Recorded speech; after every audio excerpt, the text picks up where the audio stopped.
This video is all about dehydrating, what I love and what I don't. Cheers. G'day everybody and welcome to my Aussie gardening kitchen. If it's your first time here, my name's Darren, but please call me Daz. And if this is your first time here, I'm basically an international cooking and gardening channel. So welcome and I hope you enjoyed the video. This video is part of a collaboration. Diane, the Canning Nana, has organised a collaboration with 10 channels all together. And what we're doing is we're talking about dehydrating, what we love and what we don't. And I'm quite excited and I'd like to say thank you, Diane, for inviting me. Now, the description down below will have Diane's playlist to all the videos, and I'm also going to link to all the channels involved. So please, after my video, do check out the playlist and please have a look at all the other videos by all the other channels. Thanks. So first of all, what I'll do is I'll start with my absolute favorite thing to dehydrate, and that's tomatoes. Nothing better than growing my own tomatoes and dehydrating them. Now, what I love about my dehydrated tomatoes is that I actually put them on burgers, steak sandwiches, pizzas, and then things like casseroles and stews and even salads. And of course, I can also hydrate them properly if I'd like to. So my personal favorite use of dehydrated tomatoes is to put them in, say, the burger, the steak sandwich, or the pizza, and put it on against the sauce, say the sauce on the pizza, or maybe a salsa or mayo on a burger or a steak sandwich, and they'll start to hydrate again. Then by the time I eat it, you'll get that nice concentrated burst of tomato flavor. Plus you've also got that slightly chewy texture of the dehydrated tomato, and it's absolutely fantastic. I really do recommend it. So I dehydrate some in slices, which dehydrate a lot faster, and I'll use those in, say, the burgers or maybe the pizzas. And then I've got the wedges, which I'll dehydrate as the wedges, and they're really good to pop into, say, a casserole just before you pop it into the oven. And also, in fact, I don't mind them on my burgers and pizzas as well because they're slightly chunkier. So yeah, really good. Really do enjoy my dehydrated tomatoes. Now you can see that I've dehydrated some and put them in a bag, in a vac seal bag. Now the reason behind that is a couple of things actually. One is that in Australia, we really can't get jars anymore because of things that have been going on in the world in the last couple of years. And understandably, Ball have tried to keep up with demand, and they're really trying to keep the supply going in the USA. So unfortunately, people like us in Australia, we can't get them imported at the moment. And if you can from somebody private or a third party, they're so expensive, it's just not even worth considering. So yeah, what I try to do now is use my jars sparingly, really have to think about how I use them. And yeah, I've got stuff dehydrated in bags, which is good for when traveling. So for instance, I've got a bag put aside, an emergency bag.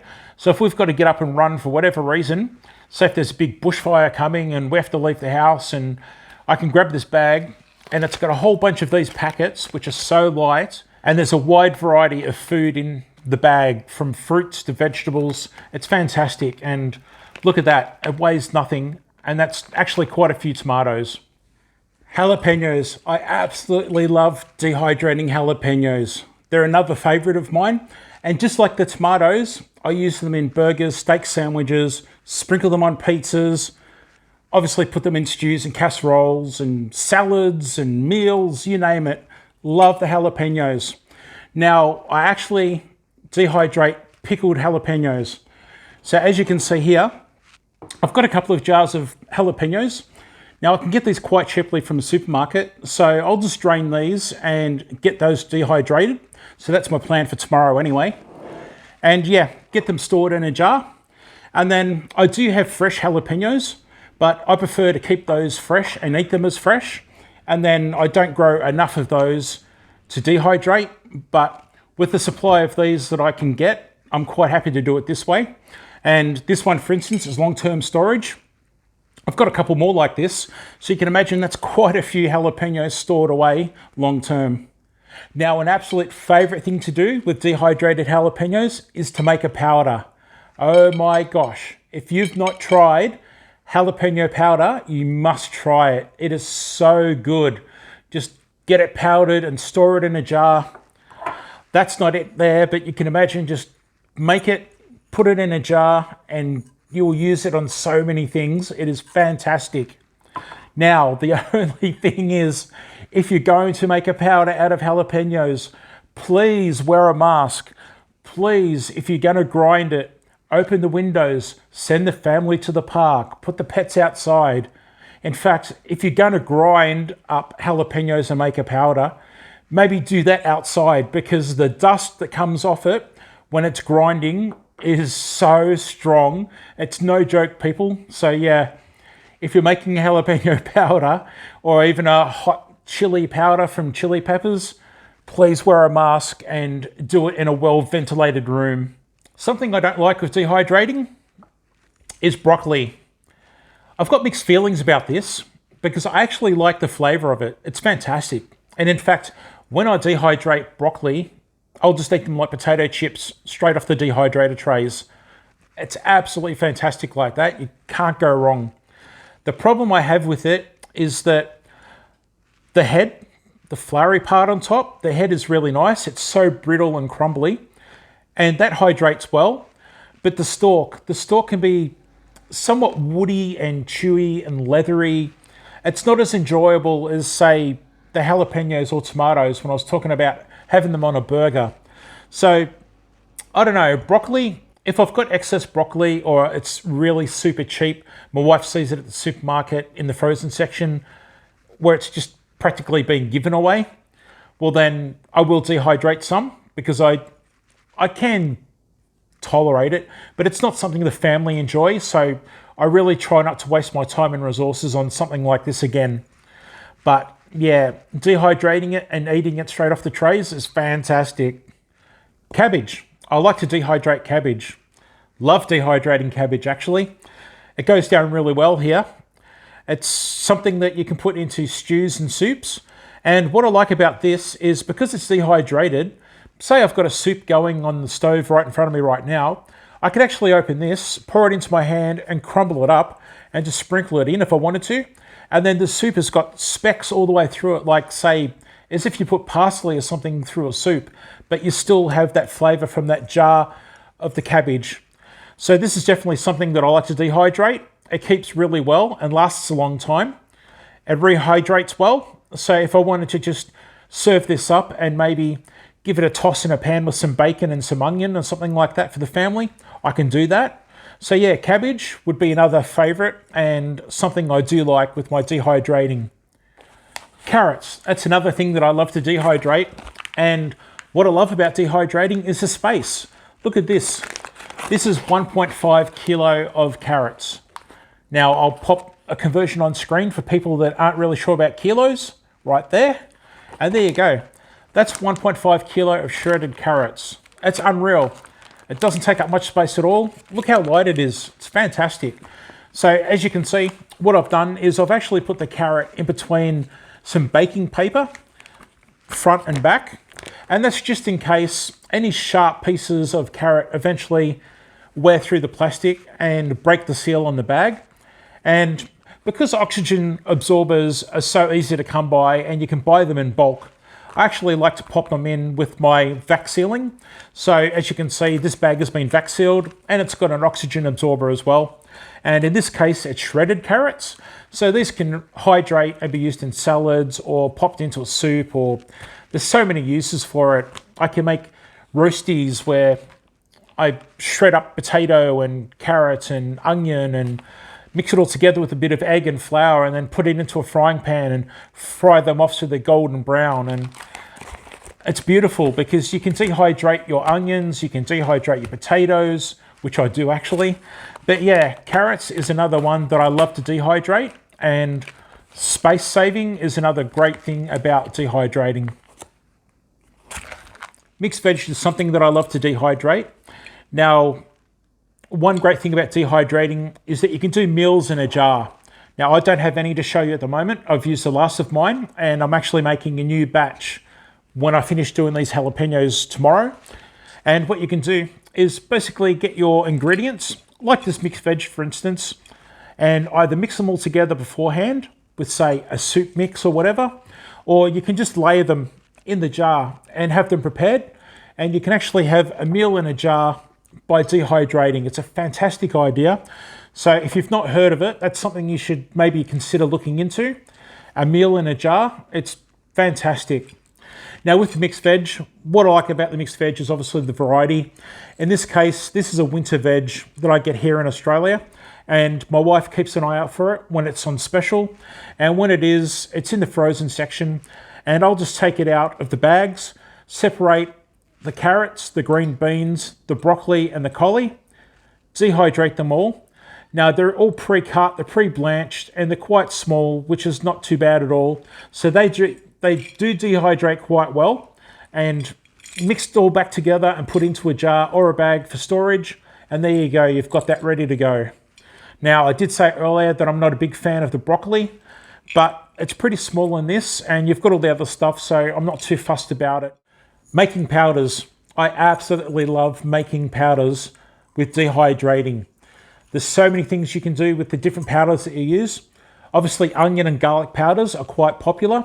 And this one here, this is a celery powder. If you've not done a celery powder before, you really have to try it. The flavor is quite amazing. And this one is all I've got left of my current celery powder.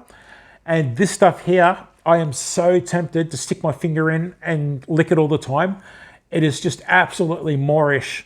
I've actually put the spoon in there before and eaten some off the spoon, just a little bit, and walked away. And 10 minutes later, I've still got that beautiful aromatic celery flavor around my gums and my teeth and my mouth. You've got to be a fan of celery, but it's fantastic. And you can even, if you wanted to, add a bit of onion powder to it and have that combined, and oh my gosh, it is so good. This here, I love to sprinkle onto, say, maybe a salad, or if I've got a salad sandwich or a focaccia, something like that, sprinkle it on top of the salad items. It's really good. Now, touching on powders for a second, I love to make lemon or lime powder, or actually combine it together. And of course, dehydrating lemons and limes themselves as slices. Again, you can't go wrong with popping them into a drink. And obviously iced tea. Who doesn't like iced tea with a slice of lemon, for instance? And of course, with the lemon powder, you can make a lemon pepper seasoning, and you could use that on fish and steaks and chicken, and put it into butter and make a lemon pepper butter. And there's so many options out there. It's fantastic. There's so much more I could mention, honestly, but I really don't want the video to be going for 2 hours. But look, onions, potatoes, garlic, they're just other things that I love to dehydrate and make powders with the onions, for instance. I don't make potato powder, no. Pumpkin powder is fantastic, by the way, dehydrating. So yeah, look, dehydrating, I absolutely love it, and it's probably one of my favorite ways of doing things. As much as I love my canning, for me, dehydrating is where it's at. I love the textures, the flavors, the powders, you name it, the versatility of some of the things that you can get. It's fantastic.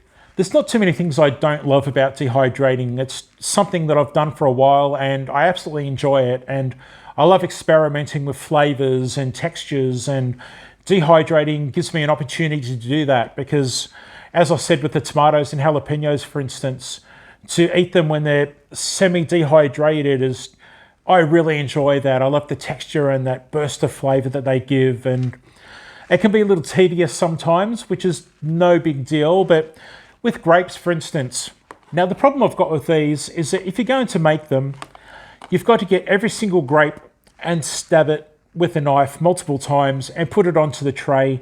And then say you've got half a dozen trays to 9 trays, you've then got to put them into the dehydrator and wait and wait and wait. Grapes are going to take a long time. To get to shelf stable and dry, you're going to be waiting a long time.